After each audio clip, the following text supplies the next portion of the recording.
It really feels like there's too many companies making peripherals now, so they kind of just run out of cool sounding names. That's how you end up with stuff like James Donkey, Attack Shark, and Angry Miao, the subject of this very video, as they sent over the AM Infinity Mouse 97 for us to check out. A gaming mouse they claim has infinite power inside. Those are the kind of ridiculous claims I live for on this channel. So let's open it up and see what the fuss is actually about. Right about what on earth is this? This is like a proper heavy, this is like a metal card right here. It is literally just like a sign up thing and like a Discord links for something. We'll get to what these right here are in a bit because these are pretty cool. But yeah, this is like a proper solid card that it comes with just to get you to sign up for stuff. So that's something. Anyway, moving down, and okay, what on earth? Are you guys serious? It comes in a full-on carrying case? That is so overkill for a mouse, I'm sorry. Look at this thing. Like, this is the most over-the-top mouse we've ever unboxed here. Future art community, it says. What does that even mean? I don't know, but I just love the fact that, come on, it comes in a carrying case. Okay, let's just open it up, I guess. Oh, wow, here's the star of the show itself. The mouse, or rather what's left of it after you've just shredded off all of the non-necessary parts of the actual frame to make it as light as possible. 47 grams to be precise. That is how much this thing weighs. Next up, we also have this right here, which is the charging station as well as a spare battery. So you do get two batteries right here. One's orange and one's black. So you're able just to quickly hot swap them. And they're also, you know, nicely color labeled so you can keep track of which is which. And we'll get to the batteries in a second. Trust me, you don't want to miss that. We also get ourselves a real nice braided cable. I mean, just look at this texture on this thing.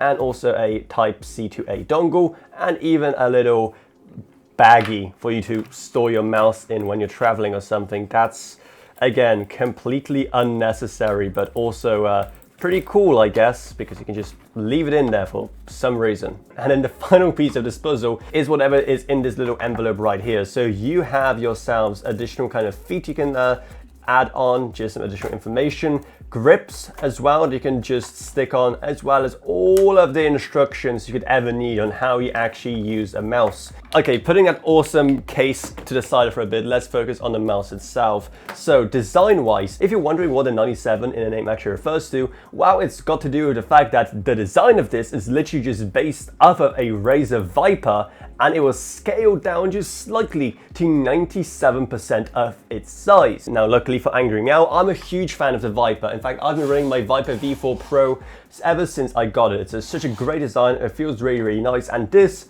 yeah, it's literally just that, but shrunken down by 3%, and again, slightly lighter by just 2 grams. Then there's this right here. As you can see, you can basically take it off. So this thing right here is essentially just a little rest for your palm, because obviously it's just a lot more comfortable to have something there. And given how they already kind of removed so much material everywhere else, this here is like, you know, it's optional, it's very, very sharp, and this right here kind of digs into your palm without it. But if you want to, you know, remove this additional few grams because you're so convinced it's going to change the way you actually use this mouse and make you a better gamer or whatever, then sure, you can do it. But most people are going to leave it on. It's also what this thing right here was referring to, because you can just get different designs, different logos on it, or you can just, I don't know, like 3D print your own if you want. As it's based off of the Viper, clearly it's also fully designed about being as best as it can be for gaming, and not including some of the things that are usually pretty nice to have for productivity's sake, like for example additional macros like right here, or even just like an infinite scroll wheel button right here, or anything like that. That's all missing. Pretty bad bones, just 2 additional on the side, and that's it. Next up, we need to talk about this right here. This isn't only the actual dongle to control the mouse and connect it up to your PC, but also we can charge the removable batteries. So if you just grab it like this, and once you have it, what you're able to do is just place it right there. So you can see it's magnetic, so it just kind of snaps into place, and it's going to charge. Okay, so I just connected it up, and as you can see, it's already glowing. It has RGB, obviously, like everything nowadays. And then the mouse itself, once we actually flip the switch over here to actually be in the 2.4 gig mode, because it can also do Bluetooth, and it's just like that, it's connected up to the system. But now we actually need to talk about what that whole infinite power thing means. Well, it's basically just referring to the fact that it is a hot swappable system. So what we can do is just take it out. Sometimes it's a bit difficult, as you can see, but hopefully, come on. There we go, we have it. And then we can just basically place it down like this, line it up, and boom. As you can see, lit some LEDs, it's charging up, and once we are happy, we can just, I don't know, take the one we have just spare already, because again, it comes with two, and you just pop it in, and boom, you're ready to go. It's all charged again because you have like a fully charged battery just always waiting inside your dongle. So it's not really what I'd call infinite power, especially because it's not a kind of like a Logitech power play like system where it's constantly charging. It's still cool enough in the kind of basic way it is implemented here. Similar with how I kind of complained with the Viper and the Death Adder from Razer, how it doesn't come with like a traditional dongle, but rather this thing that sits on your desk. Again, here it's the same issue. You always have to carry around and make room for this thing rather than just quickly connecting up a tiny little dongle into your system. So if you're out and about, it's not the most portable solution in the world, but again, this is not about portability. This is about being just the best possible gaming mouse for professionals who care about stuff like having 8K polling or a max 30,000 DPI, or the fact that this thing is lighter than even an ultralight mouse like the Viper. That is exactly what this thing is for. So odds are you won't be moving around with it too much, so that probably doesn't matter. In terms of who I actually recommend this mouse for, again, I can pretty much just tell you to go and watch my Viper video. And just like the Viper, obviously it just sits a lot nicer in your hand if you go with like a claw grip or like a half claw.